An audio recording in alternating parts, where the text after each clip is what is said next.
지난 시간에 그 불가능성 정리를 이제 얘기를 하면서 불가능성 정리를 무시를 하고 고정환율 자본의 국제 이동성이 완전한 하고 고정환율 제도를 채택하고 있는 소국 경제가 계속 통화량을 계속 늘리려고 하는 경우에 어떤 일이 발생하느냐. 통화량이 늘리면은 국채 수지가 적자가 돼가지고 그냥 놔두면은 이제 고정 환율을 유지할 수가 없으니까 외환시장에 개입하는 과정에서 통화량은 원래대로 줄어들고 반면에 외환 보유고도 줄어들고 이런 게 이제 반복이 되면은 결국 외환 보유고가 바닥이 나고 고정 환율을 유지할 수 없게 되는 그런 상황이 발생할 수도 있다. 그래서 이와 같은 상황을 우리가 이제 일종의 그 외환 위기 상황이라고 부릅니다. 근데 물론 외환 위기라고 하는 것은 이와 같은 상황뿐만 아니고 다른 이제 상황도 외환 위기라고 부를 수 있는 상황이 있죠. 그래서 뭐 이번 그 강좌에서는 이 외환 위기와 관련된 이제 여러 가지 주제들을 좀 얘기를 하려고 합니다. 먼저 외환 위기의 이제 개념인데 외환 위기 얘기한 대로 이제 그 외환 위기라고 하는 것은 영어로는 이제 뭐 foreign exchange crisis 이걸 번역한 거로 생각을 할 수가 있는데 보통 외환 위기를 나타내는 가장 보편적인 용어는 currency crisis입니다. 화폐가 위험에 빠지는 거죠. 보통 이제 이 외환 위기를 어떻게 정의를 하느냐? currency crisis를 어떤 화폐의 가치가 단기간 내에 크게 하락하는 현상, 그러니까 뭐 이거 합쳐서 급격하게 하락하는 현상을 커런시 크라이시스라고 얘기를 합니다. 그러면 이제 뭐 이게 어떤 상황이 이와 같은 상황이 되느냐? 구체적으로 보면 고정환율 제도라고 하면 이제 고정환율 제도가 환율을 고정하고 있잖아요. 그래서 1달러당 몇 원. 우리가 1970년대만 하더라도 고정환율 제도 택하고 있었기 때문에 1달러당 뭐 480원에 유지를 하고 있다. 그러면 그때는 이제 환율이 이렇게 480에서 이렇게 가겠죠.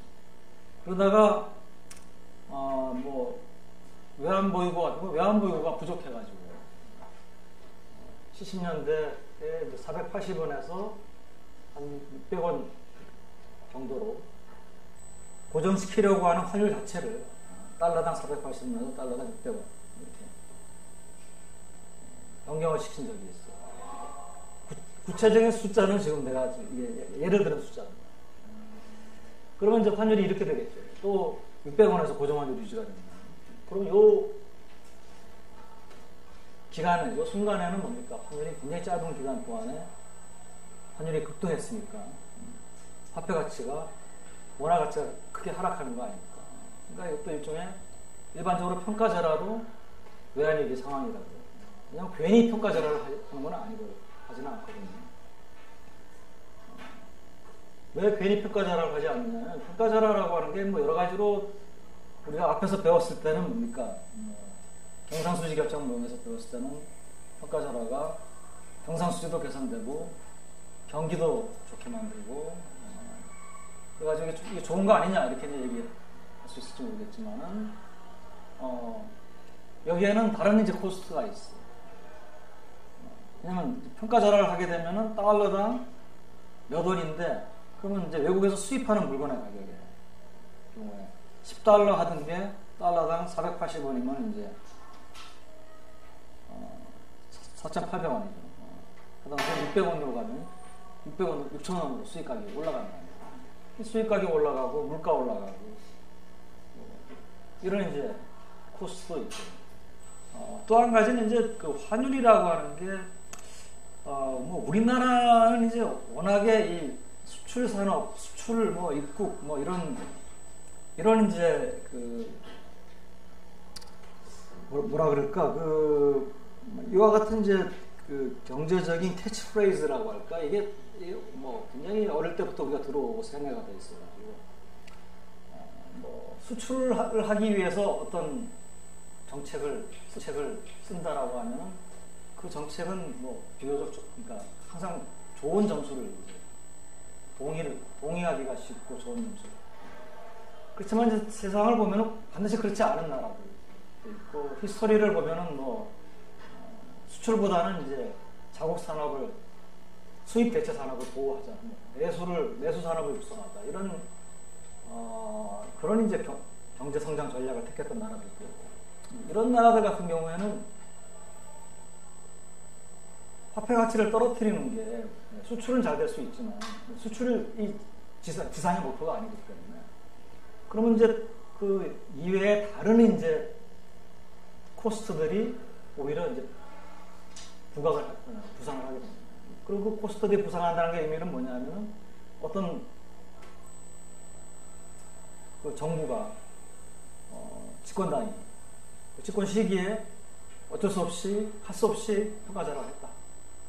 그러면은 플러스 점수를 받는 게 아니고 정책 실패했다. 그런 평가를 받고, 그러면 뭡니까? 정권을 유지하는 게 이제 힘들어지고, 이런 상황이죠. 그러니까 이제 반드시 우리가 평가자라는 게, 우리는 뭐 아마 우리나라 사람들만큼 평가자라에 대해서 좀 반대하는 사람이 없을 거예요. 워낙에 수출을 중요하게 여기고 살았기 때문에. 그렇지만 이제 그렇지 않을 수도 있다. 두 번째는 고정환율을 유지를 했는데, 이때 옵션이 또 있습니다. 어떤 옵션이 있냐면, 요거는 이제 새로운 환율 수준만 바꿔가지고 고정환율을 그대로 유지하는 거죠. 그래서 평가자라고. 그러니까 고정환율에서 고정환율로 가는 거죠. 그게 아니고 또 하나의 옵션은 뭐냐면, 이때 이거 뭐 고정환율을 더 이상 유지하는 게 힘드니까 아예 그냥 포기하자. 그러면 고정환율 제도를 포기하면 그게 바로 뭡니까? 바로 변동환율 제도죠. 아무것도 안 하는 게 변동환율이니까. 그러면 뭐 변동환율 포기했다고 해가지고 뭐 외환시장이 봐주고 환율이 뭐 이렇게 가겠습니까? 지금 화폐는 계속 발행하고 있는데, 변동환율 제도에서 화폐를 계속 발행하면 통화정책 하면 어떤 일이 벌어지는지 우리 봤잖아요. 자본의 국제동성 완전하고, 그 다음에 변동환율을 택한 나라가 통화팽창을 하면 어떤 일이 벌어졌습니까? 효과는 굉장히 큰데, 그 효과가 큰 이유가 뭡니까? 통화팽창으로 국제수지가 적자가 되고, 그로 인해 가지고 환율이 올라가죠. 자국 화폐 가치가 떨어지죠. 먼델 프레미엄 모여서 봤잖아요. 그러면 이제 그거로 인해 가지고 이제 IS 곡선도 LM이 옮겨간 데다가 IS 곡선까지 옮겨가고 BP도 옮겨가고, 그러니까 이제 효과가 크게 나타났잖아요. 그러니까 효과는 크게 나타났지만은 결국은 뭡니까? 환율은 올라가요. 그러니까 이게 정도에 따라서는 이제 환율이 느리게 올라갈 수도 있지만 급격하게 올라갈 수도 있고. 또 어떤 경우는 환율이 그냥 올라가는 게 아니고 변동환율이 그냥 부드럽게 올라가는 게 아니고 점프를 한번 한 다음에 이렇게 올라갈 수도 있어요. 일종의 이제 뭐 돈부시의 오버슈팅 같은 거 생각합니다. 통화량 늘리면은 오버슈트 하잖아요. 계속 늘리니까 계속 오버슈트 할 수도 있겠죠. 뭐 이런 건데 다 우리가 이제 뭐 마더 스페시픽해요. 우리가 모형을 어떻게 짜냐에 따라서 이런 거 다 이제 솔루션으로 보일 수가 있는데, 결국 이제 이런 현상들이 뭡니까? 이게 얼마나 빨리 올라가냐에 따라서는 이것도 뭡니까? 어떤 질서 있는 어떤 그 변동환율로의 전이가 아니고, 굉장히 무질서하고 혼란스럽고, 그런 상태에서 환율은 굉장히 빠른 속도로 올라가고, 이런 이제 현상입니다. 근데 이제 이 두 가지는 환율 자체가 굉장히 빠른 속도로 올라가는, 자, 여기서 한 가지 좀 우리가 좀 조심해야 될 것은, 제가 고정환율을 예를 들었는데, 고정환율 말고 관리변동환율, 고정환율이라는 말을 관리변동환율로 바꿔놔도 비슷한 외환위기를 정의를 할 수가 있습니다. 왜? 관리변동환율이라고 하는 것은 환율을 어느 정도 변동하도록 놔두긴 하지만 또 뭡니까? 어느 정도 수준에서 관리를 하려고 하는 거잖아요. 그러니까 관리변동환율은 이런 거죠. 뭐 환율이 움직이는 걸 허용하지만은 그래도 뭡니까? 어떤 뭐 밴드라든지 어떤 수준에서 이렇게 유지를 하려고. 그러니까 이것도 다 외환보유고가 필요한 거죠. 그러니까 이것도 만약에 내가 포기를 하고 밴드를 이 밴드에서는 내가 유지를 도저히 못하겠다. 밴드를 이쪽으로 좀 올려서 내가 고정에서의 평가 전환은 마찬가지예요. 올리는. 또 이거 도저히 안 되겠다. 관리도 못하겠다. 나 그냥 포기하자. 그러면 또 환율이 올라가겠죠. 그러니까 내가 앞서서 환율제도 얘기할 때, 소개를 할 때, 환율제도가 변동환율제도가 있고 고정환율제도가 있지만 그 사이에 있는 관리변동환율제도, 요거는 변동이라는 이름으로 부르기는 하지만 원리는 고정환율에 가깝다라고 했죠. 뭔가 정부나 중앙은행이 외환보유고를 가지고 외환시장에 개입을 해줘야지만 관리가 되는 겁니다. 다만 그 관리의 정도가 고정환율은 뭡니까? 움직이지 못하도록 아주 확실하게 관리를 하는 거고, 관리변동환율은 좀 루스하게 관리하는 거고.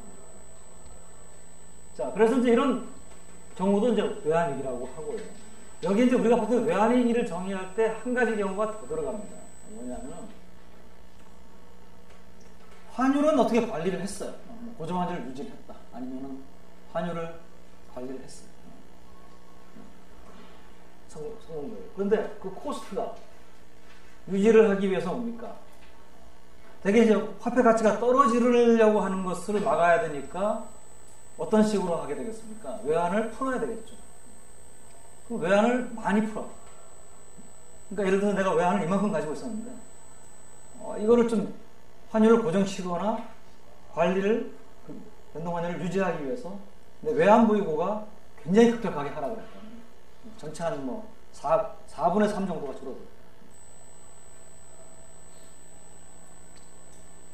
이것도 외환위기의 정의에 속한다. 최근에 이제 우리가 러시아 경우에 외환위기라고 부릅니다. 러시아의 루블화는 두 가지가 다 발생했죠. 화폐 가치도 크게 하락했고, 러시아가 가지고 있는 외환 보유고도 크게 감소했습니다. 두 가지가 다 발생하긴 했지만, 화폐 가치를 어느 정도 유지했다라고 하더라도, 보유하고 있는 외환 보유고가 크게 감소했다라고 하면, 그것도 외환위기에 처했다고 우리가 얘기를 할 수가 있어요. 이건 이제 그 외환위기라고 하는 게 이거는 외환위기고, 이거는 외환위기가 아니고, 이런 식의 클래시피케이션이나 데피니션은 있을 수가 없는 거거든요. 정도의 문제지. 예를 들어서 글로벌 외환위기 때 우리나라 원화 가치가 1월 달에 상당히 많이, $1 환율이 상당히 많이 올라갔죠, 순간적으로. 그러면 그걸 우리가 외환위기라고 불러야 되거든요. 여기에 대해서 이제 학자들도 그렇고 정책 담당자들도 그렇고 이제 이견이 있어요. 나는 이제 당시에 금융학회에서 하는 발표에서 내가 이제 이걸 외환위기라고 불렀더니 바로 이제 청중회에서 다른 교수님이 그걸 어떻게 외환위기냐 이렇게 이제 발언이 들어요. 그러면 이제 나는 왜 외환위기냐? 나의 외환위기에 대한 오퍼레이셔널 데피니션은 평소에 그 환율이 변동하는 그 폭의 표준 편차에 2시그마 이상 이제 단기적으로 변동하면 나는 그 외환위기라고 나는 디파인 한다. 그러면은 그건 오퍼레이셔널 데피니션이거든요. 그러면 그렇게 하자. 그러고 이제 할 수 있는데. 그러니까 이제 이게 내가 어떻게 양적인 기준을 내가 정하기 전까지는 어떤 이걸 외환위기라고 부를 수도 있고 안 부를 수도 있는 그런 것도 있다는 거죠. 자, 외환위기하고 비슷한 개념들이 있어요. 요걸 이제 우리가 외환위기라고도 하지만은 또 통화위기라고 부르는 경우도 있습니다. 뭐 언론에. 이거는 이제 커런시 크라이시스를 직역을 한 것이죠. 커런시를 직역하고 통화위기. 또는 이제 이 외환위기가 주로 이제 무엇에 의해서 발생하냐면 국제수지가 적자가 지속이 된 국제수지 적자가 지속이 되면은 그게 바로 뭡니까? 외환시장에서 외환에 초과 수요가 있는 것이고 그거를 막기 위해서 외환을 풀어주면 외환을 자꾸 잃어버리는 거 아니에요, 그죠? 그러니까 그 근본적인 원인이 되는 현상이 국제수지 적자가 계속 지속이 되고 누적이 돼서 발생한다라고 해서 국제수지 위기라고 그래요. Balance of Payments Crisis 또는 BOP Crisis. 시기적으로 보면은 97년 아시아 외환위기가 발생하기 전까지는 아니다, 미안합니다. 92년에 이제 그 유로에서 외환위기가 있었어요. 유로. ERM에서 위기가 있었습니다. 선진국들임에도 불구하고 그 이전에까지는 보통 우리가 외환위기를 BOP 크라이시스라고 불렀어요. 밸런스 오브 페이먼트 크라이시스. 근데 그 다음부터 명칭을 우리가 바꿔가지고 커런시 크라이시스라고 이제 많이 부르고 있어요. 그거는 이제 그때 외환위기의 그 이전하고 이후하고 외환위기의 성격이 좀 바뀌었기 때문에 가면서 좀 우리가 보도록 하겠습니다. 이거 말고도 또 이제 외환위기라고 부르는 것 말고도 우리가 위기가 여러 가지가 있죠. 한 가지 이제 외채위기라고 하는 거죠. 외채위기라고 하는 것은 이제 어떤 나라가 대외 부채를 갚지 못해서 발생하는 거예요. 이거는 이제 그러니까 이거는 뭐 일종의 부도위기죠. 그 외환위기는 반드시 그 부도위기를 외채위기를 의미하는 것은 아닙니다. 외환위기라고 하는 것은 부도를 내는 상황이 아니더라도 화폐 가치가 크게 떨어지면 이건 단기간에 크게 떨어지는 외환위기. 물론 이 두 위기는 같이 가는 경우가 많아요. 특히 외채 위기에 처한 나라는 당연히 외환위기가 오겠죠. 왜냐하면 외채 위기라고 하는 게 외화로 표시된 부채를 갚지를 못해서 발생하는 건데 이게 만약에 우리나라다 그러면 원화로 표시된 부채는 뭡니까? 한국은행의 발권력을 동원해서라도 돈을 찍어서라도 갚겠죠. 그러면 인플레가 생기고 인플레이션이 생기면은 뭐 저절로 뭡니까? 부채의 실질 가치가 떨어져가지고 뭐 사실상 상환이 굉장히 쉬워지죠. 근데 이것을 외화에 대해서는 하지를 못하죠. 그죠? 외화에 대해서는 한국은행이 달러 힘전기를 돌릴 수는 없으니까. 그러니까 어떻게 됩니까?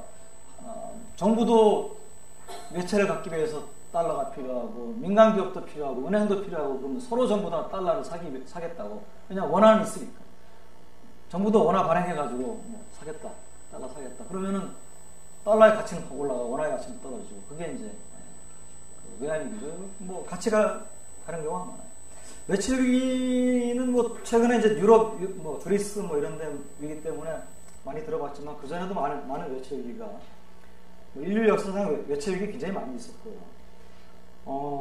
이 외채 위기는 개인의 부도 위기, 개인의 채무 불이행하고는 좀 성격이 다른 것이 국가이기 때문에 채권자들이 일반적으로 국가가 채무자인 경우에 그 변제를 강제하기가 어려운 경우가 많았어요. 물론 이제 그 채권자를 대표하는 국가가 이제 과거에 뭐 굉장히 강한 영국이나 스페인 같은 국가였다. 그러면 이제 분함을 보내가지고 그래도 갚으라 그러겠지만, 그래서 그 개인의 그 부도 위기하고는 좀 성격이 다르다. 기업의 부도 위기하고도 성격이 다르다.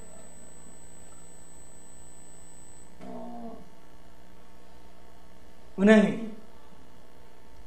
은행 위기, 또 은행 위기의 범위가 좀 커진 것을 우리가 금융 위기 이렇게 얘기를 하죠. 은행 위기는 이제 은행이 뭐 예금 인출 사태로 인해 가지고 부도 위기에 처하고 이래가지고 이제 한 은행이 어렵다, 뭐 아니면 실제로 부도가 난다 그러면은 사람들이 뭡니까? 다른 은행도 의심을 하고 은행들끼리도 서로 돈을 안 빌려주고 뭐 우리가 뭐 미국에서 리만 사태 이후에 발생했다. 물론 리만은 이제 상업은행은 아니지만 인베스트먼트 뱅크지만 그러니까 인베스트먼트 뱅크이기 때문에 리만은 예금자를 상대한 것은 아니고 그러니까 리만은 단기 금융시장 CP라든지 뭐 RP라든지 이런 이제 단기 자본시장에서 활동을 했죠.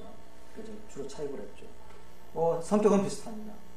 금융위기는 이제 은행위기는 은행에 한정됐다라고 하면 금융위기는 은행을 포함해가지고 이제 금융시장 전반에 거쳐서 뭐 금융기관이 부도가 나면은 사람들이 상황이 조금 비슷하거나 아니면 뭐 덜 나쁘더라도 어느 정도 좀 나쁜 은행들도 의심을 하고 돈을 빼고 그러면서 실제로 부도가 날 수도 있고 아니면 이제 뭐 인베스트먼트 뱅크 같은 경우에는 서로 이제 단기 자금 시장에서 돈을 빌려줬으니까 예금자나 마찬가지죠. 서로가 상대방의 예금자나 마찬가지입니다. 자금을 더 이상 빌려주지 않고 회수하면 예금 인출 사태하고 비슷한 일이 일어날 수가 있죠. 이것도 이제 은행 위기나 금융 위기도 이거는 외환 위기하고는 분명히 다릅니다. 그렇지만은 외환 위기하고 같이 일어나는 경우가 상당히 비일비재합니다. 어떤 경우에는 외환 위기가 은행 위기를 불러올 수도 있고, 어떤 경우에는 은행 위기가 외환 위기를 불러올 수도 있습니다. 그럼 아니면 뭐 서로 뭡니까 그 스파이럴처럼 이제 상승 작용을 하면서 위기를 더 심화시키는 그런 역할을 할 수도 있고.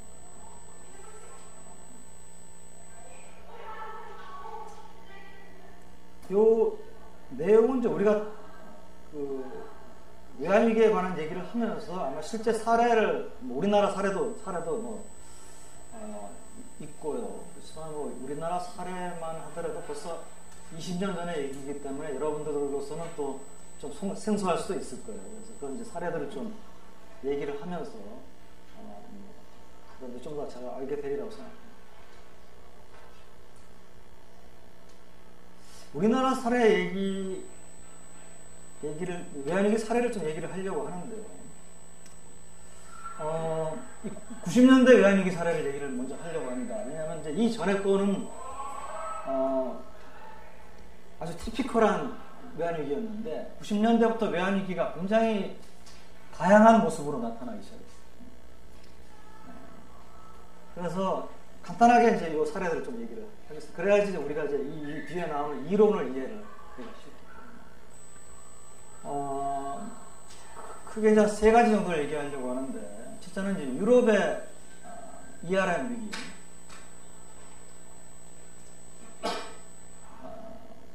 그 다음에 라틴 아메리카 위기는 이제 94년, 95년에 특히 뭐 멕시코 이제 위기로부터 발생한 이건 좀 스몰 크라이시스. 그 다음에 이제 큰 게 이제 97년에 그 동아시아 외환위기. 유럽 ERM 위기를 설명하겠습니다. 유럽 ERM이라고 하는 것은 이제 Exchange Rate Mechanism이라고 하는 것을 약자로 이제 딴 것이고, 이것은 이제 당시에 이제 유로피안 마니터리 시스템에 속해 있던 나라들이 같이 채택하고 있던 환율 제도를 우리가 ERM이라고 부릅니다. ERM이라고 하는 것은 어떤 환율 제도냐면 요 제도를 택하고 있는 유럽 국가들이 서로 상대방 국가들하고 중심 환율을 정합니다. 예를 들어서 뭐 독일하고 프랑스하고는 도이치마르크당 몇 프랑. 이거는 이제 지금 유로화가 도입되기 이전이기 때문에 자기 나라 화폐들을 다 가지고 있었어요. 이렇게 하면 이 중심 환율을 1 도이치마르크당 몇 프랑 이렇게 정합니다. 사실은 이렇게 해서 중심 환율을 정하지 않고 이 중심 환율을 정하기 위해서, 왜냐하면 뭐 누구는 밑으로 들어가고 노은이 이렇게 되냐. 에쿠라고 하는 이제 유로피안 커런시 유니트라고 하는 그런 이제 바스켓 커런시를 만들어 가지고 요거를 가지고 1에큐당 뭐 몇 DM, 1에큐당 몇 프랑 뭐 이래 가지고 이제 에큐를 중심으로, 그럼 에큐는 어디 가나 다 똑같은 에큐잖아요. 에큐를 중심으로 해서 도이치마르크하고 프랑 간의 중심합이 정해지는 것이고, 뭐 또 뭐 여기 가입했던 나라가 그다음에 뭐 영국도 가입하고 있었으니까 그러면 이제 뭐 브리티시 파운드하고 도이치마르크하고도 정해지고, 브리티시 파운드하고 프랑스 프랑화 간에도 정해지고 뭐 정해집니다. 그러면 이제 이걸 중심으로 해가지고 상하 일정 폭의 밴드를 이제 허용을 하는 거죠. 그래서 이 밴드가 처음에 도입을 했을 때는 이 밴드가 굉장히 넓었어요. 상하 아래 위로 각각 15%로 지금 생각을 하는데, 그럼 여러분들이 아마 좀 그건 좀 책을 읽으면서 좀 체크를 좀 요게 나중에 이제 좁아 들어가지고 2.25% 위로 2.25 아래로 2.25 플러스 마이너스 2.25. 그럼 이제 이건 뭐냐면 이 밴드 안에서, 이거 밴드인데 이 밴드 안에서 이렇게 환율이 움직이면은 이제 개입을 안 하고 이제 놔둡니다. 그러다가 이제 밴드를 치려고 이렇게 가까이 오면은 가까이 못 오도록 이제 뭡니까? 개입을 해서 들어가는 거예요. 이게 이제 DM당 프랑이면은 이렇게 되면은 어느 화폐 가치가 떨어지는 겁니까? DM의 가치가 떨어지는 거죠. 그러면 이제 뭡니까? 독일의 중앙은행이 DM을 사들여야겠죠. 프랑을 풀고. 또 프랑스 중앙은행도 또 같이 이제 책임이 있으니까 똑같은 일을 합니다. 프랑을 풀고 DM을 사들이고. 그러면 이제 다시 돌아가. 만약에 위로 가서 위를 하려고 그러면 반대로 이제 개입을 하겠죠. 그래서 이걸 우리가 이제 이와 같은 환율 제도를 타겟존 익스체인지 레이트 시스템이라고 합니다.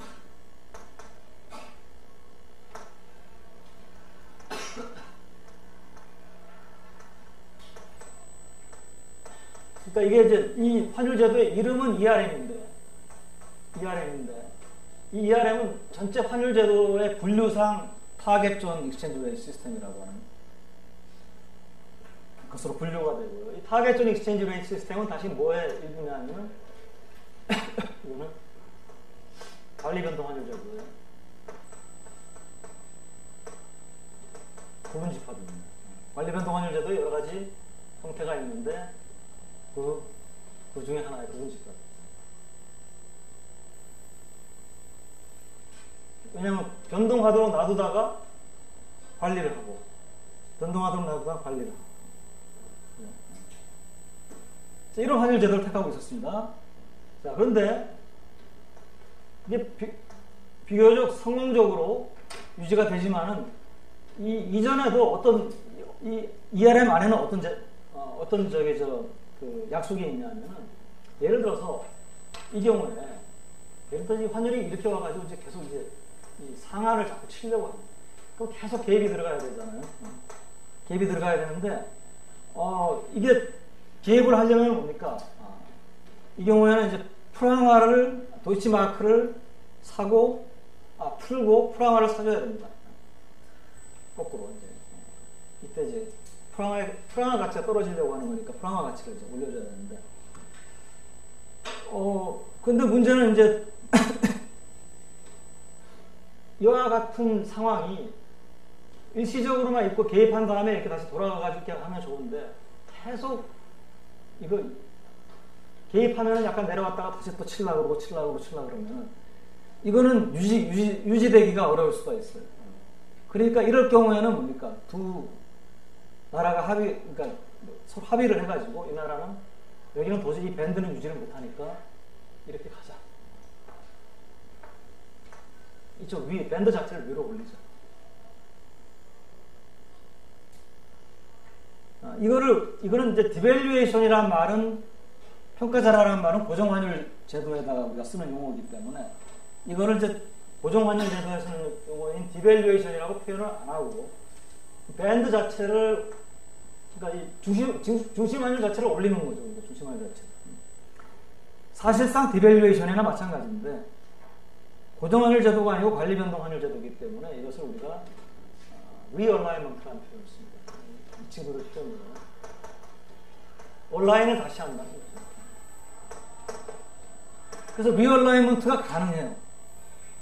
가능해요. 물론 이건 흔한 일은 아닙니다. 아주 정말 어쩔 수 없는 경우에 리얼라이먼트. 이게 리얼라이먼트 자체도 사실 외환위기라고 볼 수가 있죠. 자, 근데 이제 어떤 일이 벌어졌냐면 92년에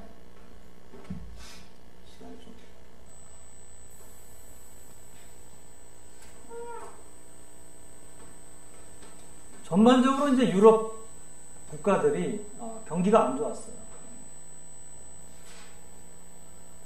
경기가 안 좋았습니다. 뭐 앞에 나와 있는 이런 내용들은 이제 ERM은 유럽 내 환율 안정을 위태해지는 건 맞고, 이거 제2세대 외환위기 뭐 이런 건 좀 잊어버리죠. 당시에 이제 그 유럽 국가들이 경기가 안 좋았습니다. 경기가 안 좋았던 이유가 그 전에 이제 다들 같이 좀 긴축적인 금융 정책을 하고 있었어요. 92년에 이제 경기가 안 좋아지니까 이제 유럽 국가들이 이거 이제 경기가 안 좋으니까 긴축적인 금융 정책 그만하고 좀 같이 좀 돈을 풀자. 근데 이게 이 ERM을 유지를 해야 되기 때문에 어떤 한 나라만 돈을 풀고 다른 나라는 계속 긴축으로 가면은 그 나라가 ERM 환율 제도를 유지하는 것이 어려워요. 그렇잖아요. 두 나라가 서로 이렇게 유지를 하는데, 예를 들어서 프랑스는 통화량을 50% 늘리고 독일은 그대로 유지를 한다고 그러면 원칙적으로 뭡니까? 프랑화의 가치가 50% 떨어져야 되거든요. 마르크가. 마니터리 모델만 우리가 생각을 한다면, 오버슈트까지 생각하면 더 떨어졌다고 할 수도 있는 거죠. 근데 그러니까 이제 뭡니까? 이거 실업률도 높고 경기도 안 좋고 그러니까 다 이제 같이 좀 풀자. 돈을 풀자. 라고 해서 이제 뭐 회의를 해가지고 이제 얘기를 했어요. 근데 뭐 회의를 한다고 끝나는 게 아니고 이제 자기 나라 돌아가가지고 이제 또 뭐 정책하는 사람들하고 뭐 조율도 하고 뭐 동의도 얻고 해야 되잖아요. 다른 나라들은 다 뭐 오케이를 받았는데 딱 한 나라가 이제 오케이를 못 받았어요. 독일이죠. 독일은 뭐 잘 알다시피 뭡니까? 독일의 통화 정책은 뭐 안전하 서나 항상 뭡니까? 물가 안전, 엔티 인플레이션. 그래서 독일이 이제 엔티 인플레이션, 이게 굉장히 이제 접근이 강하다라고 하는 것은, 철저하게 이걸 지킨다라고 하는 것은 이제 뭐 여러 가지 이유가 있을 수 있는데, 뭐 한 가지는 이제 뭐 1차 세계대전하고 2차 세계대전 사이에 독일이 하이퍼 인플레이션을 겪었죠. 그러니까 이제 그것 때문에 이제 물가 안정에 중점을 둘 수가 있어요. 근데 그게 다가 아니고, 뭐 여러분들도 뭐 들었을지 모르겠어요. 나도 이건 우리 국제 학회 다니면서 이제 독일 친구들 만나면은 이런 거 얘기하면서 왜 독일 궁금해가지고 왜 독일이 다른 나라하고 달리 저걸 했느냐. 내가 좀 상식적으로 가지고 있었던 것처럼 1차 세계대전 니네들이 하이퍼 인플레이션 겪어서 그런 거냐. 근데 그것도 원인일 수가 있지만 좀 더 중요한 원인은 이제 뭡니까? 독일의 민족성이 어떤 룰을 정해놓으면은 그 룰은 반드시 지키는 거예요. 그러니까 하이퍼 인플레이션 때문에 통화 정책의 주된 목적을 물가 안정에 놔뒀다 그러면은 다른 나라는 이제 뭐 우리나라도 통화 정책의 주된 목적이 물가 안정이잖아요. 뭐 슬슬 봐가면서 물가 안정 목표들을 못 지키더라도 목표를 지키는 방향으로 노력만 하면, 중기 목표니까 노력을 하면 된다. 이런 이제 식의 얘기를 하면서 이제 뭐 경기 부양에 좀 중점을 둘 수도 있고 이러는데, 다른 나라들은 그러는데 독일은 절대로 그러지 않는다. 그래서 이제 독일이 다른 나라들은 통화를 좀 풀었어요. 그리고 근데 독일은 긴축을 그대로 유지를 했어요. 당연히 뭐 시장에서는 뭐 여러분도 생각할 수 있는 기대가 생기겠죠. 이 마르크와의 대해서 다른 유럽 국가들의 화폐 가치가 떨어지겠구나.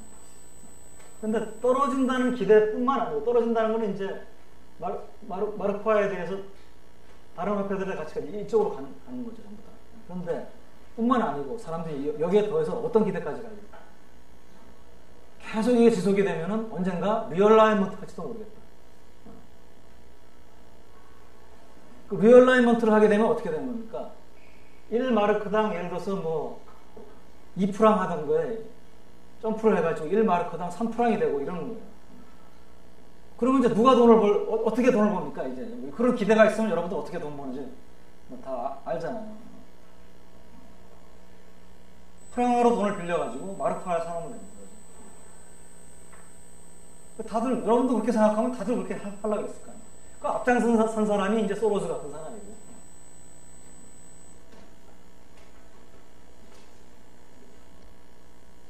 그래서 이제 실제로 사람들의 기대가 이렇게 팽배해 있는 상태에서 일부 이제 해치 펀드들이 실제로 실행에 옮겼어요. 유럽 각국에서 각 나라 화폐로 차입을 해가지고 그걸 마르크화로 바꾼. 그러면 실제로 마르크화 가치가 올라갈 수밖에 없잖아요. 차입을 해가지고 마르크화로 바꾸니까 마르크화 수요가 올라가요. 그래서 이제 어려워지니까 다들 이제 방어하려고 노력을 했죠. 선진국들이니까 웬만하면은 이걸 방어하려고 했을 겁니다. 개독은 어쩔 수 없지만은 방어할 수 있는 수단이 별로 없지만은 선진국들은 뭐 예를 들어서 영국 같은 나라는 금리를 단기 금리를 45%까지 올렸어요. 40%대로 올렸습니다. 영국 같은 선진국이 금리를 40%까지 올린다라고 하는 게 이게 보통 일이 아니잖아요. 스웨덴 같은 나라는 100% 이상으로 올렸어요, 금리를. 근데 일단은 92년에 먼저 조금 약했던 나라들이 먼저 나가 떨어집니다. 그래서 영국, 스페인, 이태리가 ERM에서 탈퇴를 했고요. 또 다른 나라들은 탈퇴를 하지는 않더라도 뭐 다른 식으로 이제 뭐 예를 들어서 유럽 국가들 간에 원래 자본의 자유로운 이동을 허용을 해야 되는데 자꾸 돈이 빠져나가니까 더 이상 못 빠져나간다. 뭐 이런 식으로 자본 통제를 한다든지. 자, 이제 92년 한번 왔고요. 여기 이제 92년에서 프랑스 같은 나라는 이제 잘 살아남았어요. 좀 잘 버티고. 뭐 당연히 독일은 이거는 무너질 나라가 아니고, 독일은 반대쪽에 있는 나라. 그러니까 모든 유럽 화폐에 대해서 독일의 마르크화 가치가 올라가리라고 한 기대가 있습니다. 93년이 돼가지고 세컨드 웨이브 한 번 더 왔어요. 그래서 94년에 공격이 왔을 때는 일부 나라들은 이걸 올려버렸고요. 또 대부분의 나라들이 뭐랬냐면 2.25 상하 2.25잖아요. 이거를 15로 상하 15. 15면은 뭡니까? 여기 2.25에서 못 올라가다는 게 15까지 올라갈 수 있잖아요. 화폐 가치가 뭐 당연히 이쪽으로 점프해서 갑니다. 그래서 이걸 이제 우리가 유럽의 ERM 위기라고 합니다. 라틴 아메리카 위기는 이제 94년에 멕시코에서 멕시코는 당시에 어떤 환율 제도를 택하고 있었냐면, 뭐 이전에 한번 얘기를 했는데, 따블리따라고 하는 환율 제도를 택하고 있었어요. 멕시코는 멕시코의 페소화를 미국의 달러화에 고정을 시키고 싶어요. 뭐 옆에 있는 나라니까요. 고정을 시켰는데, 고정을 시키는 것은 도저히 불가능해요. 왜? 멕시코의 물가 상승률은 1년에 몇십 프로씩, 15%, 20%씩 발생하는데, 미국은 90년 되면은 물가 상승률이 1년에 2% 정도. 그러면 물가가 한 나라는 매년 20%씩 올라가는데, 하나 2%, 하나 2%밖에 안 올라가요. 그럼 화폐 가치가 고정환율로 해서 유지가 되겠습니까? 안 되죠. 그러니까 멕시코랑 할 수 없이 생각해낸 게 뭐냐면, 따블리따라고 해가지고 멕시코가 이제 그럼 미국하고 멕시코 간의 물가 상승률의 차이가 1년에 예를 들어서 18%다. 그러면 18%를 1년에 이제 365월 나눠가지고 매일 뭡니까? 365분에 18%씩 페소화의 가치가 떨어지도록 이렇게. 근데 요거는 여러분들 환율이 변하니까 변동환율처럼 보이지만은 매일 그렇게 떨어지게 만들려면 뭡니까? 더 떨어질 수도 있는데 왜 그만큼만 떨어집니까? 개입을 하는 거죠. 그만큼만 떨어지게. 그러니까 이거는 관리 변동환. 사실상 고정환율에 가까운 관리 변동환. 자, 근데 이제 멕시코가 뭐 원주민 농민 반란 이렇게 했음에도 불구하고 뭐 정치적 불안. 그러니까 이제 경상수지 적자 보는 거를 외국에서 돈을 좀 꼬가지고 이것을 이제 유지를 하고 있었는데 경상수지 적자는 계속 되는데 뭐 전국이 불안하니까 누가 돈을 빌려주려고 그러겠어요? 들어오던 돈이 끊어집니다. 그러니까 그냥 놔두면 페소화 가치가 더블리타 스케줄을 못 가니까 그거를 유지를 하기 위해서는 갈 수 없이 외환보유고를 많이 써야겠죠. 그러니까 더블리타는 유지를 했는데 외환보유고가 점점 줄어들어가지고 바닥이 나가요. 그래서 이제 뭐 평가자락 15% 해가지고 또 유지하려고 했는데 그래도 안 되니까 결국 이제 고정환율을 이제 포기하고.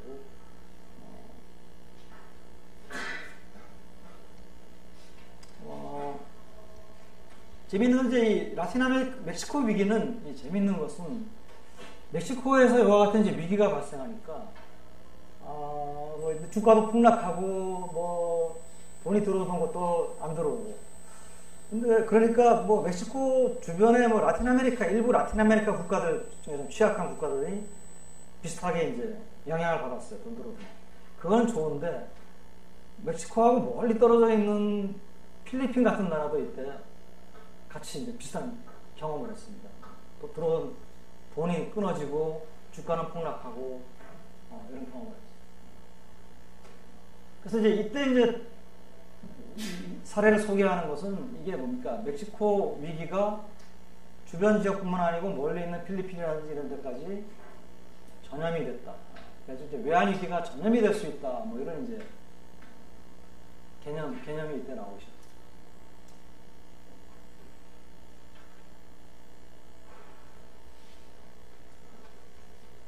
멕시코 위기 이후에 아르헨티나에서 위기 발생했고요. 또 뭐 필리핀도 필리핀을 위기라고 불러야 되느냐 안 불러야 되느냐 이것도 이제 좀 이게 논란의 소지가 있지만 뭐 마이너한 위기를 경험했습니다. 자, 세 번째 동아시아. 동아시아 위기는 이제 어떻게 발생했냐면 97년 7월에 태국에서 먼저 발생했습니다. 태국이 이때 이제 동아시아에서 위기가 발생한 나라들 이제 대표적인 게 태국, 인도네시아, 필리핀 빼고 말레이시아, 한국인데요.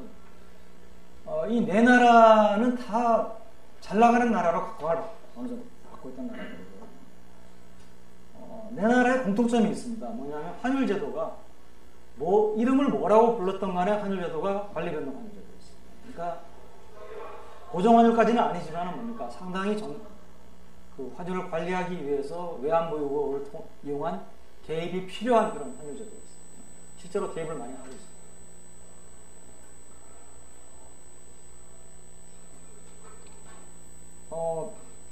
제일 먼저 문제가 터진 것은 태국입니다. 태국에서 이제 바트화가 가치가 크게 떨어졌고, 그 다음에 이것이 이제 인도네시아,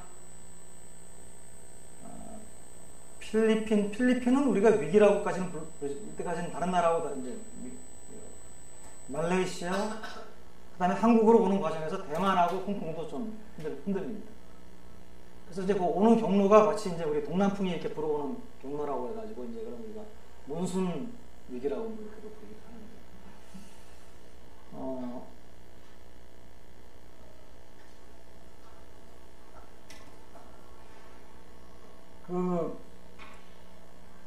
대개 이제 이 동아시아 위기가 주목을 받는 이유는 이 동아시아 위기 이전에 개도국에서 발생한 위기가 이제 멕시코 위기 94년에 그 다음에 이제 유럽에서 ERM 위기 발생하기 전에 뭐 90년대, 80년대, 70년대 숱한 위기들이 있었습니다. 개도국에서. 그런 위기들이 있었는데 그 위기하고 성격이 좀 상황이 다르다는 거였죠. 뭐 예를 들어서 이 중에서 뭐 경상수지 적자가 심했다는 거는 다른 나라 그 이전하고 비슷했습니다. 태국, 인도네시아 경상수지 적자 GDP 6%, 7%. 우리나라도 뭐 96년, 97년에 경상수지 적자가 GDP의 5%를 초과하는 그런 수준에 달했었고. 그렇지만 이제 다른 측면도 있었다는 거죠. 그래서 요거는 이제 뭐 차츰 얘기를 하겠습니다. 또 한 가지는 이제 이 위기가 태국에서 발생한 이후에 시차를 두고 인도네시아, 태국에서 말레이시아가 먼저 왔나? 말레이시아, 인도네시아, 한국 이렇게 이제 그러니까 마치 뭐냐면 이렇게 몬순풍이 불면서 뭐 전염병을 전염시킨 것처럼 전염효가 또 얘기가 많이 되고 있는 것이고 위기의 원인도 많은 이제 다른 점이 있습니다. 그래서 그 점은 이제 나중에 다시 또 얘기를 하고요. 여기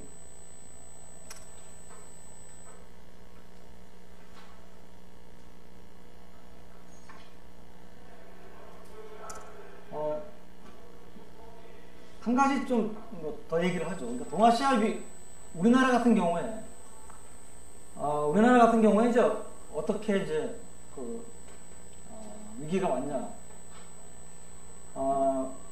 우리나라는 이제 96년까지 우리나라를 보면은 정부의 재정 굉장히 좋았습니다. 재정이 굉장히 건전했어요. 국자, 통화 관리도 뭐 그렇게 나쁘게 됐다고 볼 수가 없습니다. 물론 70년대 이때는 우리가 인플레이션이 심했지만 80년대 들어와가지고 이제 미국이 폴 볼커 그린스판 해가지고 이제 통화 정책의 주된 목적을 물가 안정에 두면서 우리도 이제 조선 총재 때부터 해가지고 80년대 중반 이후부터는 우리나라도 물가 안정에 중점을 둔 통화 정책을 좀 하기 시작했고 조선 총재 맞나?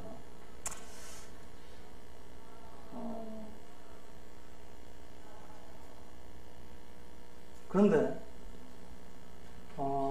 그럼 경상수지 그 전에 이제 70년대, 80년대 뭐 그 이전에 위기가 발생했던 저개발국 또는 개도국들 되게 공통적인 현상이 경상수지 적자입니다. 오랫동안 경상수지 적자.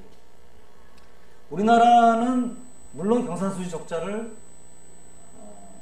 60년대 후반, 70년대는 경상수지 적자를 봤어요. 그렇죠? 80년대 이제 중반 이후에는 뭡니까? 삼저우항 겪으면서 경상수지 엄청나게 흑자였어요. 물론 96년, 97년 때는 경상수지 적자가 좀 생겼어요. GDP 한 4, 5%. 근데 그건 뭐 오랫동안 생긴 게 아니고 한두 해 정도 있었거든요. 중요한 거는 뭐냐면 태국의 위기가 발생하던 97년 7월까지만 하더라도 우리나라 은행이나 기업들이 외국에서 돈을 꿀 수가 있었어요. 태국 위기가 발생한 다음에 이제 그게 점점 어려워지기 시작한 게 뭐냐면 돈을 꿔주더라도 이전에는 뭡니까? 1년짜리를 꿔주던 거를 3개월짜리 꿔주고 3개월 후에 다시 보자. 또는 뭐 1개월만 꿔주고 1개월 후에 다시 보자. 이런 식으로 이제 바뀌고 11월, 12월이 돼가지고는 이제 1개월짜리 마저 더 이상 못 해주겠다. 갚아라. 갑자기 그 갚으라는 요구가 갑자기 동시 잡았죠. 그러니까 이전의 외환위기는 물론 그런 상황이 있긴 했지만은 그러니까 경상수지 적자가